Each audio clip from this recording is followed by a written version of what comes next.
Welcome to the Morning Ritual Podcast, meditations and conversations to set the tone for your day. I'm your host, Lilly, and today we have Kara Ladd on the podcast. So, Kara and I got introduced by a mutual friend, and our first conversation, it was like, whoa, worlds colliding, worlds aligning. I'm so inspired by the work that Kara's doing, and I just think yeah, I'm so excited to dive into conversation, get to know Kara a bit more. And yeah, warm welcome to you, Kara. Thank you so much for having me. I'm thrilled to start my day like this and just connect further. And how you doing today? I'm good. It has been such a whirlwind of the start of a year. And I know you feel the same with the opening of your new studio, but juggling just so many exciting things right now. So I have to keep on reminding myself each and every day to kind of like ground into my rituals and my routines to like keep me embodied as I kind of flow and grow through all of these transitions right now. But I'm feeling really good. Yes, flow and Yeah. grow through the transitions. I love that. And the term embodied and staying grounded with your rituals. I mean, it's what we're all about here. So I want to get into that in a moment. But before we dive into that, could you just ground us, the listener and I, in your story, and so we can just get to know you a bit more? Yeah. So I'm currently based in Brooklyn, New York, but I hail from the Midwest, had fairly like normal, like modest upbringing, but always felt this pull to fashion and style and kind of the urban epicenters of the world. And so I started my career in fashion editorial and fashion magazines. I kind of grew up in fashion closets. I interned for Cosmo and Italian Vogue, and I feel like I really started to hone this editorial eye at a really young age. I moved to New York when I was 17 and started spending a lot of summers here. And I feel like that really molded quite early just my eye and my energy and just like reaffirmed that New York is kind of the place for me. I don't know if you're familiar with astrogeography, but my Venus line and my like Mars line. So my power and my love line runs like through New York. So I just feel alive here. And I feel like I felt that the moment I got here. And so I started my career in fashion and I ended up actually spending some time in London. I think we talked about that. Studied with, yeah, Condé Nast and Vogue UK for a period of time and continued on the fashion track, but pivoted into sustainable fashion consulting in New York City. Spent a couple years doing that and kind of going to all the fashion weeks and still in that like kind of glitz and glam. I don't want to say ego forward scene, but I feel like for me, I was so young and I think I was kind of pushing outside of like my sole purpose and like wasn't really centered at that time. Like I was moving so quick that I wasn't really connected to who I was and like who I was at the core and like what I wanted to grow into. And that caught up to me. And my world came to a screeching halt in 2016 when at that time I was working at Hearst Digital Media and I was their partnerships editor, writing for all 28 of their digital publications. And my world came to a screeching halt when I found a lump behind my left knee. And I was 24 at that time. So I was like, oh, it's a soft nerval tumor, or like, you know, benign nerval tumor or something like that, or a cyst. And coincidentally, I had a physical a few weeks later, which like what 24-year-old like proactively schedules a physical. But after a handful of doctor appointments and an MRI, it came back 99.9% benign. And I was like, okay, it's still kind of interfering with my day to day. It was like bugging me. I was going to spin very often, like living that like hustle girl boss life in New York City, like waking up at 6 a.m. and like going to spin and like kind of partying all night, definitely burning the candle at both ends. But it was interfering with my day to day. And so I ended up speaking with a surgeon who also told me he could keep this benign nerval tumor in my leg. And I had a full blown like intuition initiation in that moment. And it was just like my body kind of was screaming at me to listen and like speak up and be an advocate and say, no, I really want this out of my leg. And lo and behold, after we went through the surgery, I was diagnosed with an incredibly rare 1 in a million cancer called synovial sarcoma. And it was obviously such a traumatic out of body experience. I mean, I feel like my soul literally lifted from my being for like 2 weeks. And then I was slammed back into my reality on my first day of chemo. And I journeyed through 6 months of treatment. I had 5 rounds of chemotherapy, 36 rounds of radiation, and 2 limb-saving surgeries. And, I talk about this as a huge part of my story because obviously it was so dark and traumatic, but it brought so much light and woke me up in so many ways. And it really put me onto this conscious, heart forward, soul centered life. I was introduced to Reiki and different holistic healers. And I started to adopt this new lens for living. Like I was moving so fast in the world of fashion and in life overall. I really started to ask myself very simple but incredibly profound questions, like who I am, like who am I surrounding myself with, like are these relationships actually aligned and fulfilling me? And I think so many of us move so quickly through life without asking us these questions. And so it was really such a divine forced pause where I was like, whoa, like, am I actually living the life that I want? And from that point moving forward, I changed everything. I really like was a phoenix rising, embodied phoenix rising. And over, the coming 5 years, I just kind of stripped away relationships that were no longer aligned, love and friendships, and pivoted my career to running a conscious marketing consultancy, which I still run today, and have launched a podcast and a Substack, and now facilitate soul-led leadership workshops for different corporations and conscious-led businesses. So I've really embodied this. Yeah, I feel like my purest, fullest, most authentic expression, which of course is like ever evolving and ever growing, but it's been such a wild journey because it almost feels like I have two lives, like the before cancer and after. And it's like my story almost begins for me when I was diagnosed. Like I feel like I just have this whole new lens of living. That's that's what brought me to where I am today. Wow. Wow. And for you to have that intuitive sense of, okay, no, something's not right here. And to listen to that is incredible. And for everything that you've been through, I mean,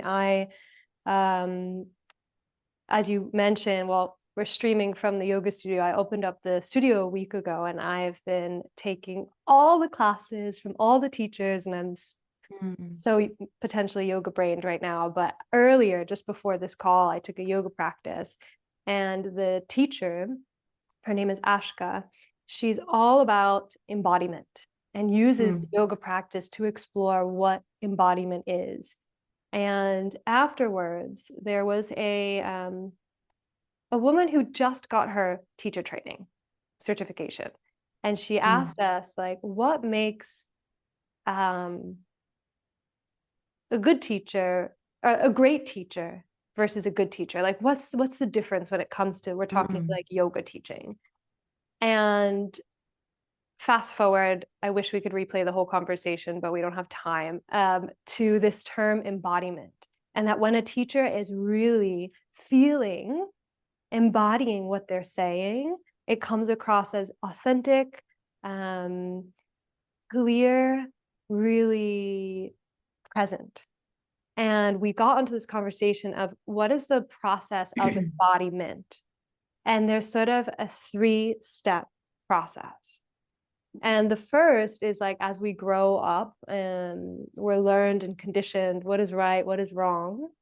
And then as we continue, we eventually learn, hopefully, like wisdom and what is, embodiment. But a lot of people skip this in-between part, because the in-between part is the crashing, is the falling, is the breaking down, is the making mistakes, is the really like the no mud, no lotus, like it's the mud. And a lot of people naturally want to skip that part because it's uncomfortable. And for you, you were forced into that. And so Right. there's no option but lotus at the end, embodiment at the end. And so when you said that, it made me think, that was Kara's phase 2, that you were really right in the deep end. And now you can speak from such an embodied, experienced, authentic place from that. And that's just like the little that I do know of you and what I'm sensing from you is so powerful. That is such a superpower. And I'm curious, like the work that you do to bring more, like I think on your website it says connecting modern mindfulness to the masses, and working as a consultant to bring mindfulness into maybe the workplace. Can you elaborate more on what you're bringing in that consultant setting? Yes. But first, I have to honor what you just said because I feel like it's so important, because you really highlighted that embodiment is a journey.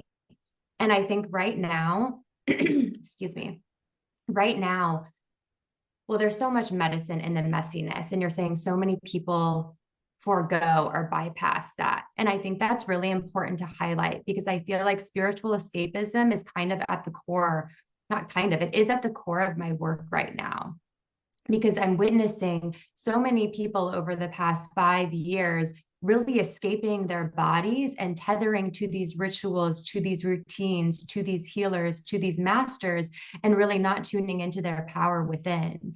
And although I journeyed through, I was forced to kind of be embodied in that state, I think I still actually journeyed through a bypassing and escapist journey as well, which I can highlight and dive deeper into later. But I just want to highlight that being patient and really like resacreding the healing process is so important.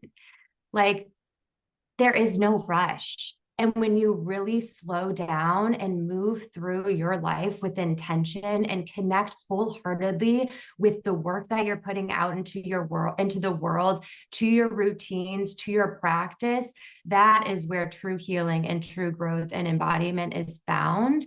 It can get very messy, because obviously that's where the shit comes up, right? When you like really connect intentionally to all your routines and like all of these practices, that really opens up your body for things to unearth.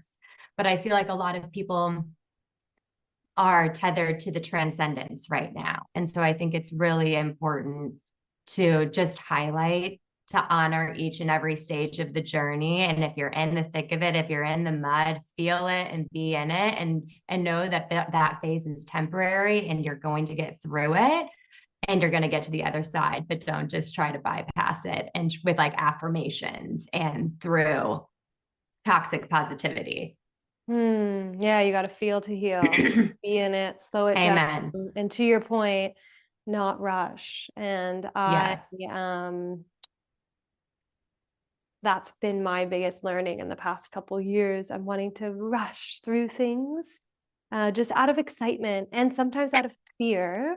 And when I slow down and feel into what's going on for me, and like last week's episode, we did a meditation, and it's just meeting yourself where you're at. That is now the only way I can do it. Because otherwise, I'm Yeah. burnt out, I'm exhausted, I'm not as grounded in my authentic self. So I think the fact that you're Right. helping other people tap into their personal power and then bring that into their work is so important. Yeah, like there's so much magic that lies within our present orbit. And I feel like we're conditioned right now in society to reach and cling and work so hard and actually extend outside of our bodies when actually the version that you're trying to embody and the version that you're seeking is within. So how can you actually unlock that that soul power, that boundless power within you and reclaim that, not outsource that? Mhm. Think Yeah. that's like Yeah. so And important. And that, like this. yes, I'm for it's, if you're just listening to the audio and not watching the video, I'm holding up Rick Rubin's Creative Act, A Way of Being. And mm, I actually only just started reading it. I'm maybe a quarter in the way, but Reese, I follow Kara's Substack. Love it. Facing forward. Get on it if mhm. already. And I saw that Kara did a whole post about tapping into creativity and source energy, and she pulled this quote from the book, which I'm going to read. There's actually two quotes I'm going to read. First, uh, we are all participating in a larger creative act. We are not conducting, we are being conducted. When we take notice of the cycles, this is a separate quote. When we take notice of the cycles of the planet and choose to live in accordance with its seasons, something remarkable happens. We Mm, become connected. And we may then tap into this all powerful propagating force and ride its creative wave. So, in my experience, when I actually tap into this universal source energy, which sounds at first so woo woo and crazy. And I remember the first time I said source energy, I was like, what do I know what I'm talking about? And now I get it. And if you're mm. listening and you're like, I know exactly what you're talking about, then yes, you know. And if you're like, that still sounds woo-woo, that's okay too. We're all like finding our words for what our experience is here. But when you tap into that, you just automatically transcend the ego self, like what kind of Kara was talking about earlier, that sort of the fashion world, what her experience was, very ego um, forward. And now it you go beyond that, you tap inwards, but then you tap into something so much larger. And whenever I work from that place, it feels effortless. It feels like abundant, like I have energy and like I'm being supported. So I'm Mhm. curious, Kara, if you've experienced that or how you help people tap into that source that's beyond them, but also in them. Mhm. I love this question, and it goes back to answer your initial question about how I run my conscious marketing consultancy, which I feel like a big part of my mission alongside connecting modern mindfulness to the masses is breaking the binary between soul and strategy, between spirituality and business. For me, they have always been so inevitably intertwined. Like my a tagline, I'm a storyteller, I'm like a strategist, and I'm like my zone of genius is messaging. So I feel like my tagline is self and brand growth to embody your best self. And those two things are inevitably intertwined. I work a lot with soul-led entrepreneurs who are trying to build their businesses. And when I have these like journeys with them, working through these projects of building their brands, half the time it's actually working on themselves and really crystallizing their core why. I feel like a lot of people in their business are so connected to the what they are doing, which is the guide, right? It's like where you're going. But if you don't have that why, you have no power. You have nothing that is going to sustainably keep you going. And that's when you spin out and that's when you burn out. And so, first, when you connect to your why, which I have these brand messaging blueprints, which I call why guides. which is connecting to the core why of your business and the core why of why you are doing this. What is the impact? What is the legacy that you want to leave into the world? And I have like a series of introspective visualizations and different journal prompts and questionnaires that we move through to build this out. But that really has been also at the core of my conscious marketing consultancy, and what I've built around is really crystallizing that why, because when you're connected to your why, then you're connected to your truth, your core purpose. And when you are connected to that, that's you're connected to source, right? And I think there's so many different pathways that I work with different soul-led leaders and entrepreneurs and brands to get to that place. And you mentioned my cosmic creativity post on growing forward. And I mean, these are so fun. I actually am doing this virtual coaching project with a digital marketing agency where I'm on their Slack, and I just every single week I drop in different energetic resources and different planetary alignments in the now so people can be aware of them. Because I feel like there's so much intel and so much awareness, like so much magic to be had, like in those just like planetary alignments that reaffirm the path that you're on. So for example, these are external tools that are just like, they're tools, not rules, you know? Love it. But there, for each day of the week, there are different planetary coordinates, like coordinations. So Monday is a moon day. And so I actually align my schedule to the planetary alignments of the week. Oh my gosh, I love this. Oh, Yeah. okay. So, Tuesday. I don't know Tuesday. You haven't gotten to Tuesday yet, but it's my favorite day of the week, and I don't know why. Can you tell oh, me what interesting. Tuesday's about?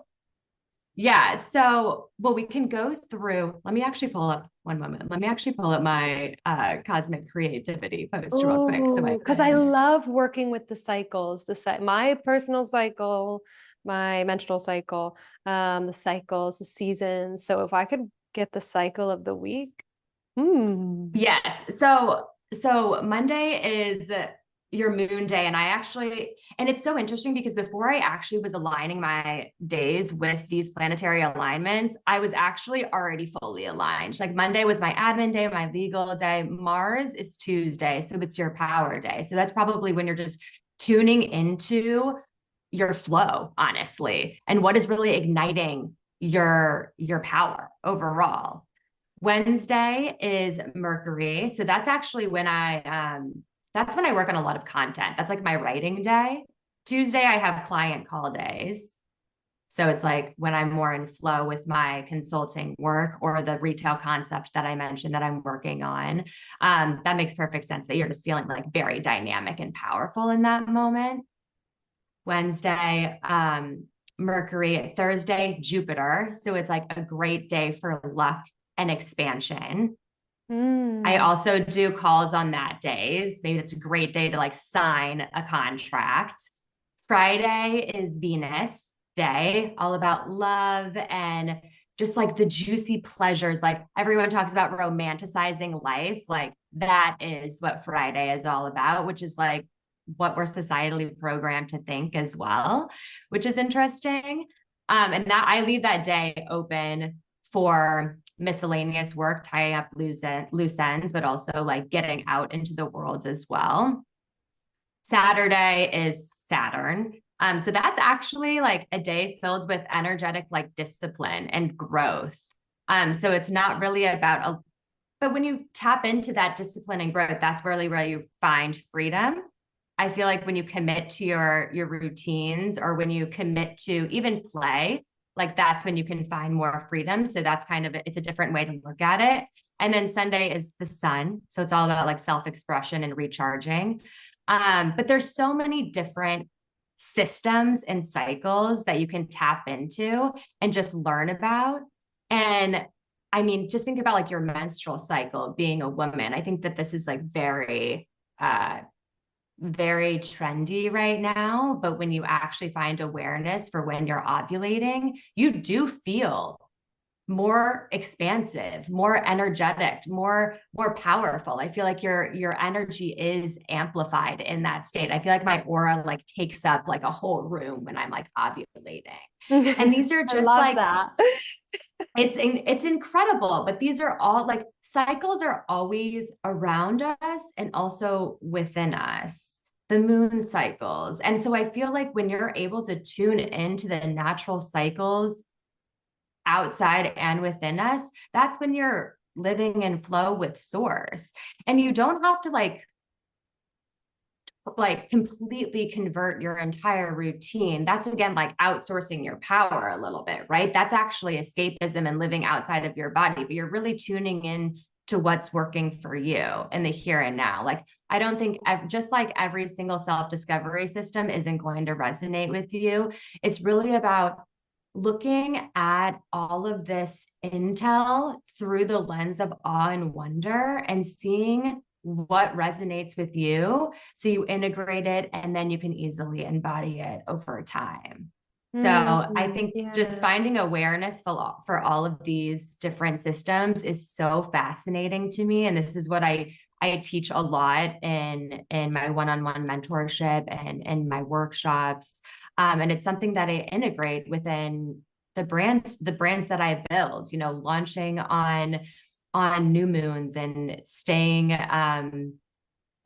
away from like launching during eclipse season. I definitely have a lot of like astro alignments, but you still have to move through life. You can't like Yeah. stay still through retrogrades, right? Like you have to continue to move through life and just like take all of these little pieces of esoteric intel into account. And like that's how you find like and live through life with levity, in my opinion. It's like we Yeah. always are so hard on ourselves and like have so much force. And I think one thing I love about spirituality within business is you find the levity within it all.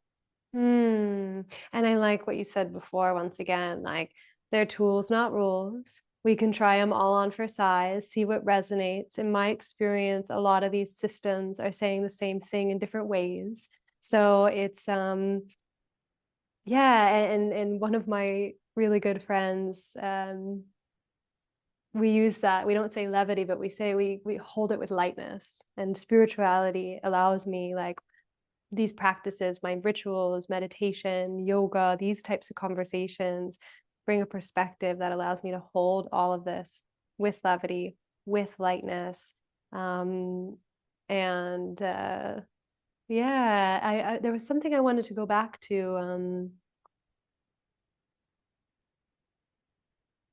with you, what you said. I'm losing track, but what I would like to learn more of. Oh, I remember. Came back.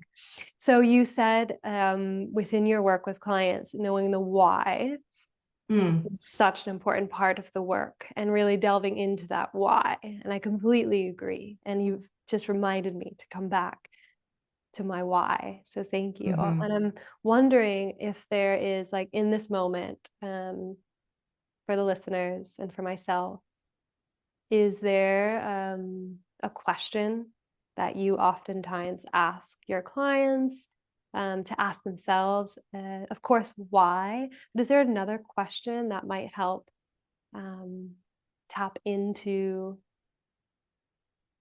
yeah, working with a very like holistic, grounded, authentic um, mindset?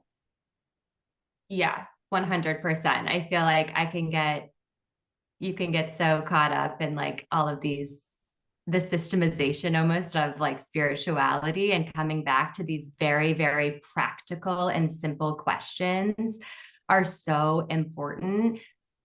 I have a series of journal prompts that I typically work through with clients. A handful of them are, well, what are you passionate about? What are other people mirroring back to you? Hmm. Because often we are clouded in our own self-judgment and spiraling in our own limiting beliefs that we typically protect ourselves from really hearing what the universe is telling you. So I feel like people always like, what compliments are people giving you?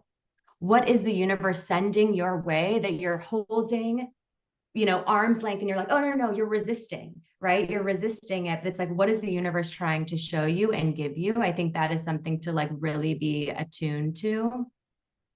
Like what is frustrating you can be like a really good guide to your why, or what maybe you can do with a little bit to support the world with more impact and with more purpose. Those are a handful of the questions, but a good ritual that I did right before I jumped ship from Hearst Digital Media and started my own conscious marketing consultancy is called the Light Up List.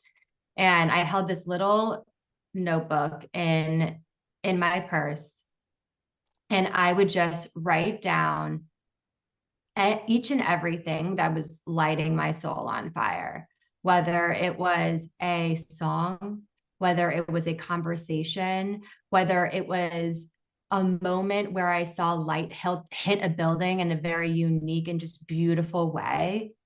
It was, walking down a certain street, traveling somewhere. It was like this mashup of the micro and macro moments that were just sparking joy in my life.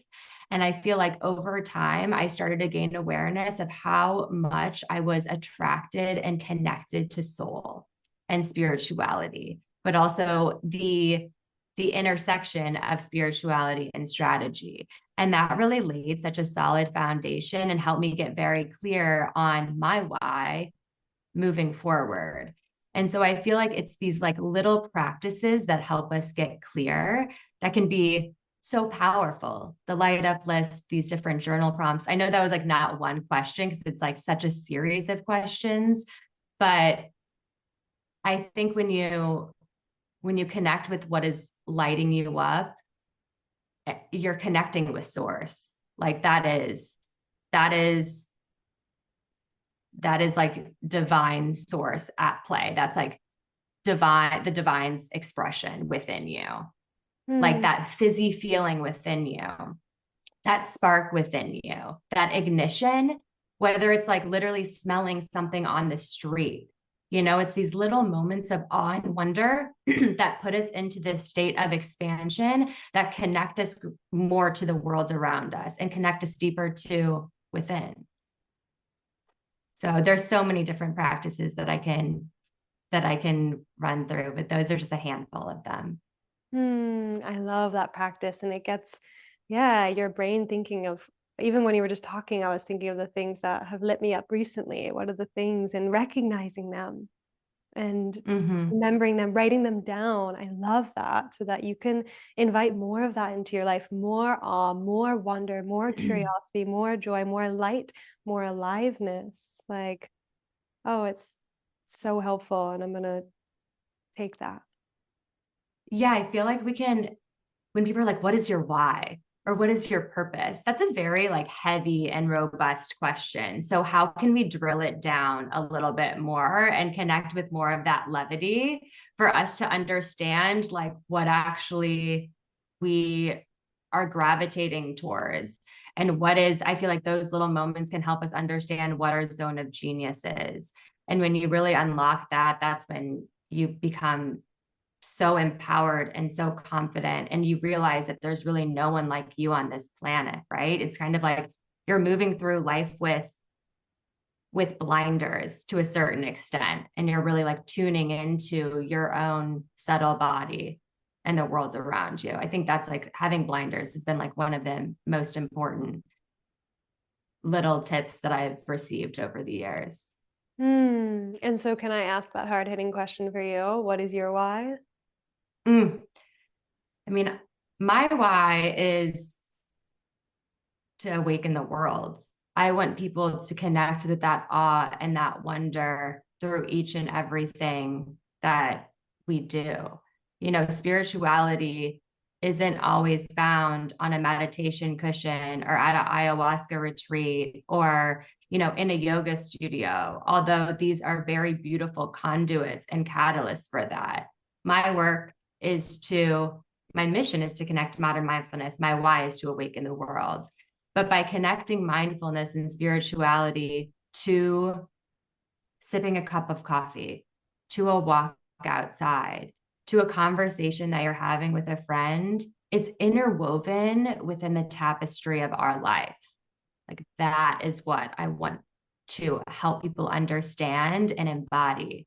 So they're not always tethering to these systems that I actually teach, but actually just living and leading from that place of soul. They're living in full synchronicity with source. So cool. Mm. And I think it was Elena Brower, who we both have had on our podcasts. Love her. Mm-hmm. She's so wise. She's so wise. And I used to do mentoring with her. And every session she would ask the same question in a really light, lovely way. She'd be like, okay, so what did you learn today? What did you learn today? What did you learn in the past 5 minutes?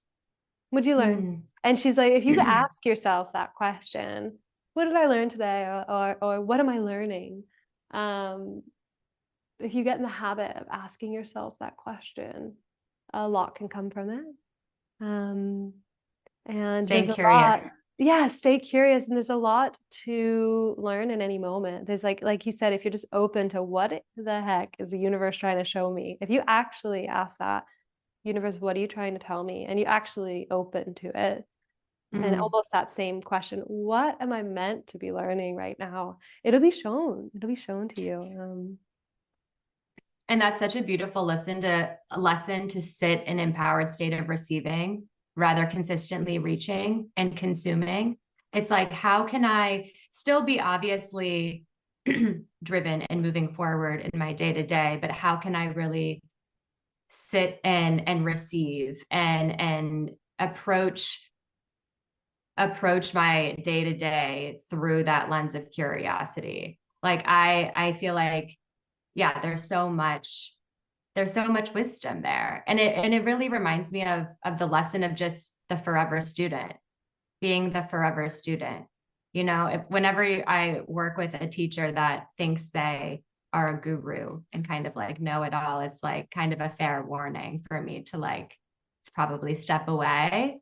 But it's like spirituality is this ever evolving journey of growth and learning. It's truly boundless. And I love that question, what have you learned? Because it keeps you curious. I hope I'm consistently staying curious when I'm 100 years old. Like hopefully I reach that. Like that's really, I feel like, the magic that keeps us alive. It's like there's so much magic in the mundane and just being a human being having a spiritual experience, not just a spiritual experience in and of itself.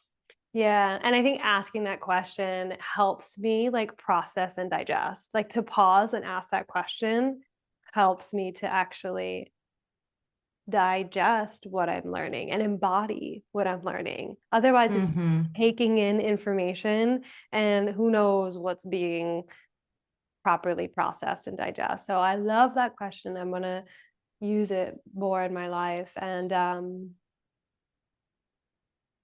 Kara, can you give us, I want to wrap this conversation up in a moment, but I am really curious about your favorite morning ritual. I know you have a whole bunch of rituals in your life and tools, but what is one of your go-to morning practices?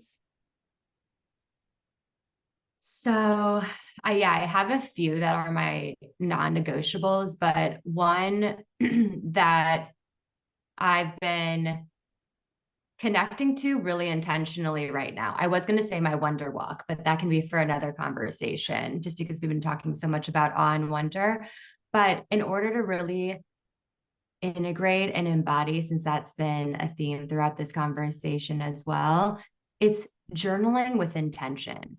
I think we can approach journaling through the lens of, okay, I need to do this, or this is just something that I need to get done. It can become a tick on the to-do list.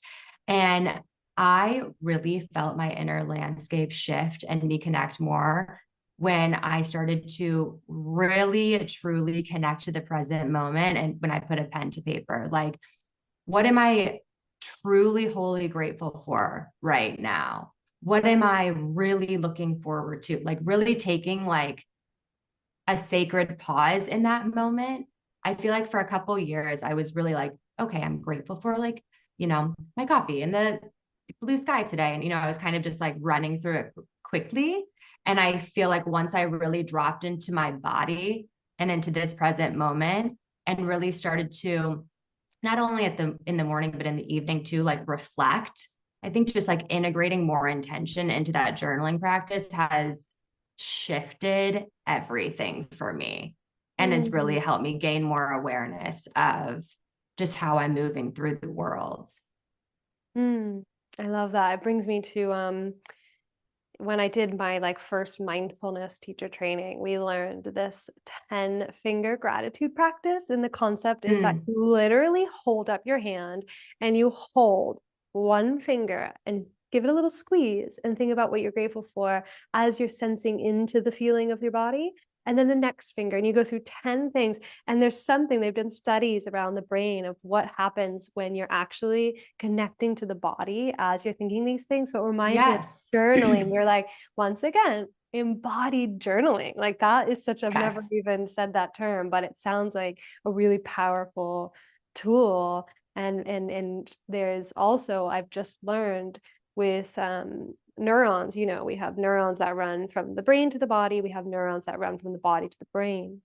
And 15% of our neurons run from our brain to our body. Mm, 85% of our neurons are running from our body to our brain. So we think our mind wow. is running the show. And really, if you let that mind go, excuse me, and you tap into the body and feel into it and operate from it and instincts and connect to that, this is going to create a lot more change a lot faster because it's going to send all those signals to the mind. So it made me think of, 10 finger gratitude. And why is that such a powerful practice?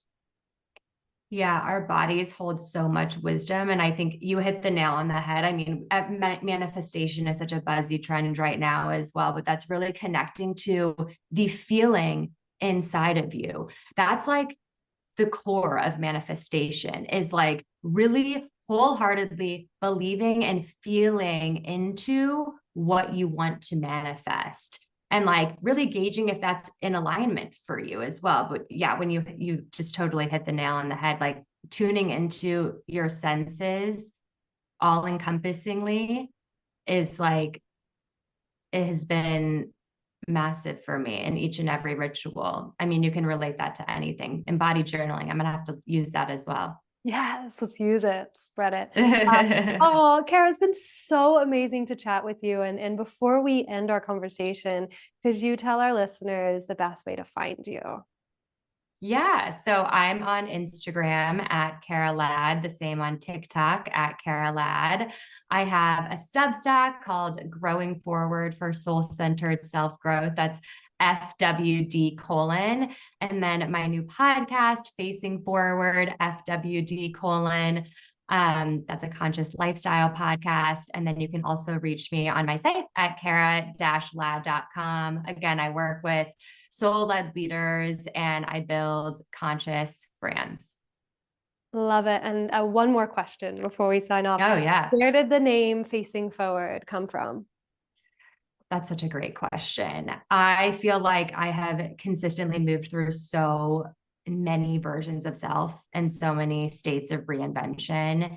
And I mentioned like these phoenix rising moments, these like breakdowns to break through. And I feel like each and every time I've kind of risen, I'm like, okay, it's time to like move forward. Like I think there's like a motivation and there's like a grit and there's a discipline to that. And so that just is a reminder for me and everyone else to keep on moving forward. And I think there's also a dual meaning, FWD colon. If you feel like my intention for these conversations that I'm having on growing forward and on facing forward is to ignite something inside of you. So you feel compelled to forward those light filled lessons along. And that's really how you create more impact and growth, is when you're really sharing your light, right? And what you're learning, and like helping others to stay curious and stay aware. And so those are just the dual meaning behind the forward.